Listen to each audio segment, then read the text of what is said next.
Hi guys, and welcome back to another DrAce video, and today we're going to be playing MotoGP 21. We're going to be continuing on with our Moto 3 career mode on board the Husqvarna, and this time it's round 3 in the Americas GP. So here we are in free practice 2, right here in COTA, the circuit of the Americas, and we are on board the Husqvarna as mentioned to already. Of course, the World Championship leader, Matt Grant, is pretty dominant so far, but curious to see how he'll cope here in the very, very difficult track here in Austin, Texas. Now, it's a magnificent track, and I gotta say, it's been a while since I last tackled the amazing Austin circuit. But of course, on board the Husqvarna, knowing how well we've done so far, the bike is really, really working well. We're going to be doing some race pace laps here, hopefully going to be trying to get within a 2:43.10 of a lap time, which is rather odd because the lap times itself is around a 2:20. So I'm not sure why the race pace is so far down. I can't imagine us going that slow for the Grand Prix itself. Not many races will ever have a lap that's considered close enough to a 3-minute lap. Not in MotoGP at least, anyway. So now going to the left-hand side for turn 11. Careful on the exit there. It's a difficult corner to get right, that one. You have to make sure you get your braking just right, otherwise you will not get the corner straight after. But we're already up by 9 seconds, and that's how much of a difference that race pace is actually alluding to. Not sure why it's so out of kilter, but it's quite alright for the time being. In the free practice session before, we did get about a 2:20 or a 2:19. Breaking into the very difficult left-hander for turn 12. Now, last year's game, regardless of whatever class, it was a bit difficult to get through on there, because you would go up on the inside of the AI, and they would either take a wider sweeping line, or they would just completely ignore that you've tried to make a move up on the inside, and then they would just clip your rear tyre, or cut off the front. But thankfully we don't have to worry about that too much, because we are in free practice, of course. Now, if you're not too fussed about the free practice, and you really want to just see the qualifying, you can skip ahead.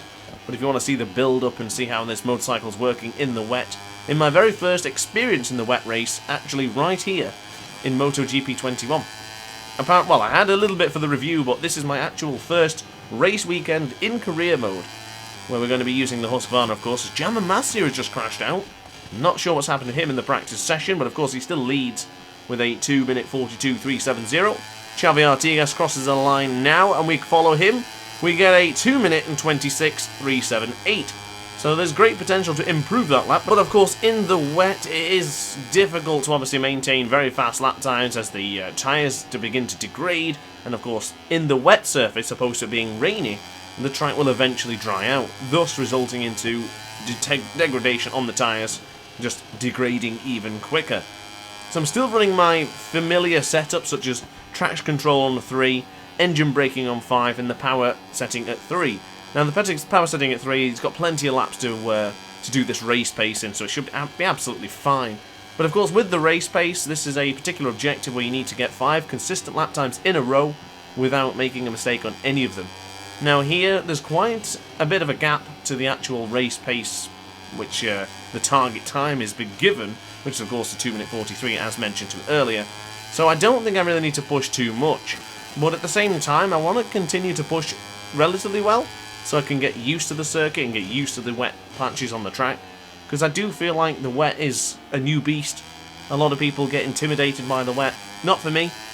I live in England, like 24/7 is wet, so we're quite used to the wet over here.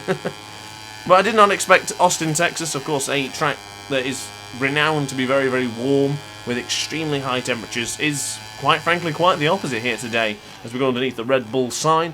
Get ready in just a moment's time to have those wheels parallel. Gently bring on the front brake. I didn't go for a rear tyre brake there and didn't really feel necessary.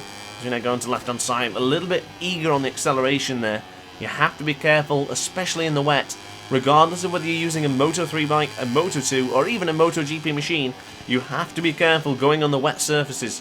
Because once that wet surfaces gets under the tyre, you might aquaplane, too much acceleration, bang, you're off. It's imperative to retain focus at all times in the wet conditions. And you know what? I am really looking forward to a wet race, so fingers crossed that we get a full wet weather race, because we haven't done it yet, and I really think this could be a new challenge for us. Of course, Argentina was extremely successful. We won that with relative ease, even after taking the long lap penalty. Might have to practice the long lap penalty here, just because you never know. Of course, it didn't go too grand last time out, so I guess it would make sense to have a little bit of a fiddle around with the long lap penalty, you get used to it, and be prepared for the worst. Of course, it is no harm in taking the long lap penalty in the qualifying sessions or practice sessions, but it's best to probably just familiarise yourself, because it is difficult to get into the long lap penalty. You feel like you can carry the same amount of speed going into the corner as you would for the actual corner itself, but you really can't. You need to carry a lot less speed, because of course it is such a tighter, really compact section compared to the actual track itself. If you do exceed track limits within the long lap penalty itself, it is not classed as serving it, so you then have to go and do another lap to then redo it. So bear that in mind. Now, I did try this when I was doing the video. Now, if you don't take the long lap penalty, I do believe 3 seconds or 6 seconds is added to your overall lap time. So it would be very interesting to try and do the long lap penalty compared to actually not taking the long lap penalty and just accepting the penalty. So it could be interesting, but I would much rather do the long lap penalty. Rules are rules. In my opinion, should just be black flagged if you don't follow the rules. So it's kind of weird that they decided to do that in the game. Fingers crossed they implement a ruling that if you do not do the long lap penalty, it's game over, straight back over to the main menus and restart the race. Now going over into turn 12, a difficult corner to get right. I cannot preach that enough, and especially in the wet conditions. You've seen how slow Xavi Artigas was going into there. You've seen how slow the World Championship leader Grant was taking it into there as well, because there's really no rush into a corner that can be quite difficult. Of course, Marc Marquez even victim to that corner a couple of years ago. Now onto the left-hand side of the tyre for turn 15. Xavi Artigas in our sight. Now, if we stick with Xavi Artigas, we should get quite a lot of slipstream, and even on the right-hand side of the tyre in a moment's time, we should still be right with him, potentially neck and neck. We could actually have a lunge up into turn 19 if we really want to, but I don't think we'll be close enough, so we'll probably have to hang on, attack him into turn 20, unless he decides just to slow it down, as he gets right in front of me. Oh, what? Whoa! We went through him. We went through him. Xavi Artigas is a ghost, confirmed. What? I feared the worst then. I get... Is that a good thing? Is that a good feature that he went invisible? Let me know in the comment section down below what you think of that one, guys. I'm not sure. I much would have preferred just to have Carnage. Not because I want Carnage, but just because realism. I don't know why that happened. But at the same time, I would have preferred if Xavi Artigas could have, you know, moved off of the racing line or just prepared himself for my overtake or something. He just sort of sauntered straight into the pits without any care in the world, with reckless abandon, let's say. As we now do the flip-flop section, the brilliantly designed part of this track. I mean, when I first seen this track, and I remember playing this on MotoGP 13, I believe it was. Yes, MotoGP 13, because Marquez won the Grand Prix. Everyone picked this track online. Everyone picked it, and everyone kept crashing into turn 1. They would cut the corners going into that section there, and then just everywhere was just pure carnage. And of course, as we got better and better at the game, this track actually holds for some very good racing. It's not one of my particular favourite tracks. I do find it to be interesting, but I much prefer some of the shorter, longer flowing corners such as Argentina that we seen last time out. Of course, I was extremely good in Argentina, felt fantastic on board the motorcycle. I compare it very much to Phillip Island. A couple of difficult braking zones in there, but at the same time, majority of it is going to be a fast, flowing, just sweeping lines is what I enjoy probably the most. So Phillip Island, Argentina, you get a big thumbs up from me. Going into turn 12 again, using a bit of rear brake there. You've seen how wide we went, and even using the rear brake, slamming on the front brake, nothing would stop that motorcycle going into that corner there. And of course, you don't want to push the front brake too much because we'll probably just topple straight over the motorcycle. But at the same time, we lost a lot of time there. We lost around 3 seconds to our fastest lap time, which of course is the 2:25.957, which was set on the previous lap. And of course, 3 seconds difference in any other circumstance probably would have ended this race pace qualifying preset setup that we've got going on here. However, because it's so off, we're alright, we're still within the parameters. So we'll only have one more lap after this one, and then it'll be qualifying session. We're going to be focusing on the action, trying to take back, to back, to back, to back, pole positions. So plenty of time in this session remaining, but of course for us it'll only be one more lap. I don't see why I should continue pushing for no reason. because of course we are very, very much ahead of Tatsuki Suzuki, although Suzuki and Binder, Augusto Fernandez and Pedro Costa are all on faster sectors and a few personal bests here and there, but I do believe towards the end of the lap, towards the back straight and then towards the twisting section and some of the difficult left and right handers, we are significantly quicker than the rest of the field. So on this lap already we are up by 0.4 of a second, so we could potentially be looking at a 2:25.6 or potentially even quicker, potentially into the low 2:25s. Not sure whether we're going to see a 2:24 lap, but by God, I'll be giving it my all to try and get in there the fastest lap time we can possibly get. I must say I'm quite impressed with our tyre life in this session. We've been doing some pretty fast lap times here in the wet, and the tyres have maintained quite a good chunk of tyre life left. I think we could go on for quite a while yet until Carnage! Carnage, oh my God! Grant is down! The World Championship leader is down for the very first time right here in Moto 3. He'll be trying to attempt to pick up the motorcycle in a moment's time, but that might be it for his chances of continuing this free practice session. So big news developing, ready for qualifying. Grant was unable to compete in free practice 3, which was a dry session, which resulted in quicker lap times and much quicker paces than his due to the dry conditions. So for the very first time this season, the World Championship leader will be starting in Q1.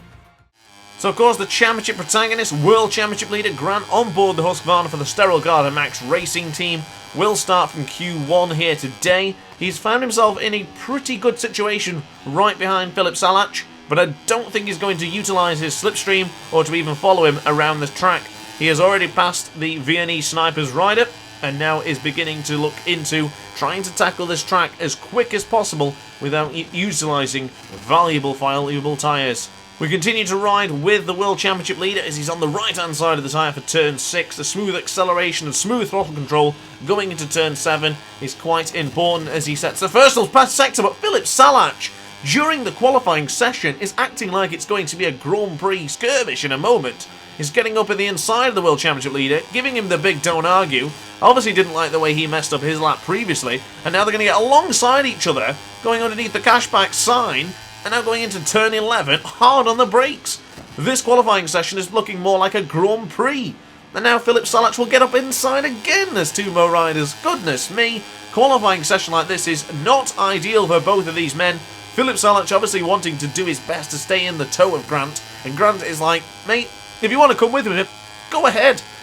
I don't mind. I'm going to get myself into Q2, my friend. Romano Fenati, Dennis Foggia and Ryusuke Yamanaka currently are your top 3 going into Q2. Now there is a 4th person, but we don't know who it is, and Filip Salac has gone well wide, completely abusing track limits and completely ruining his lap time. So odd decision from Mr. Salac.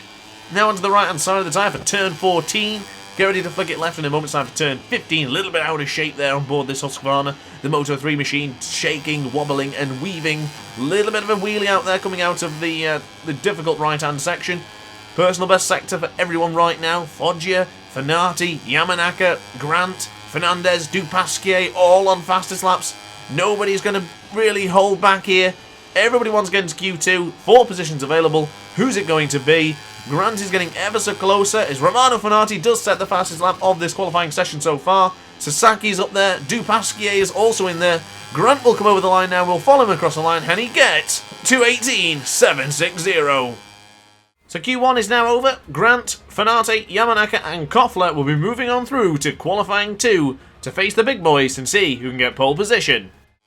Qualifying 2 is now upon us, of course, doing the business again effectively as we took first position in qualifying 1. We want to be doing that business again to get qualifying 2 done and also to take the pole position. Going into turn 1, hard on the brakes and really chucking the lean angle of this Husqvarna.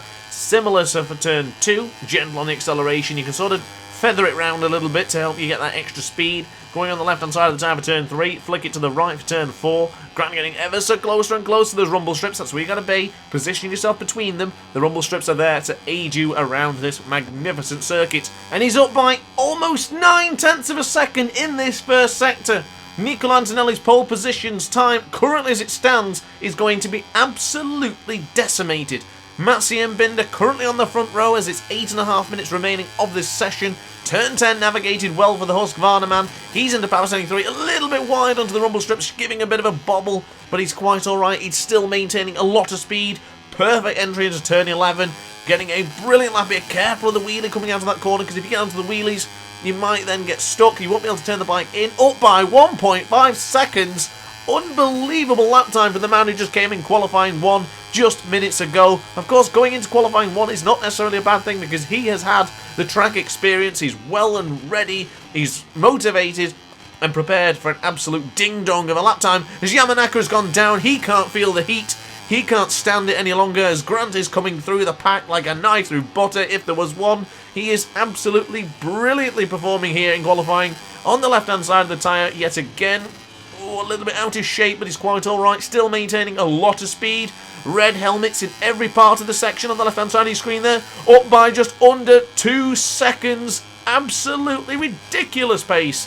Power setting 3, more like power setting 5. Unbelievable. And only a few more corners to navigate now on the left-hand side, braking ever so gently into turn 19, maintaining that same amount of speed. The tyres are looking magnificently well. The temperature on the brakes is great going into the left corner for turn 20. Careful of not cutting it too tight. Brilliant exit on the outside. Can we get into the 217s? A 217.736. An unbelievable qualifying session has just transpired here today. Grant from qualifying 1 straight into qualifying 2 and absolutely dominates the field, up by 1.6 seconds to the nearest challenger, John McPhee. Brilliant stuff from Grant, and that is your front row for tomorrow's race. So guys, as always, thank you very much for watching. I do hope you enjoyed the video. Like, comment and subscribe if you did. Race is coming actually later on, so stay tuned for that one and stay ace. And upon that, guys, thanks for watching, and I'll see you soon. Ciao for now. Oh hi, didn't quite see you there. Good to see you're still here. If this video didn't quite sate your appetite, then why not watch some more DrAce content by clicking the video shown on screen now. Furthermore, if you would like to follow me on social media, you can do so now, with the links down in the description. Consider subscribing so you don't miss a single DrAce video.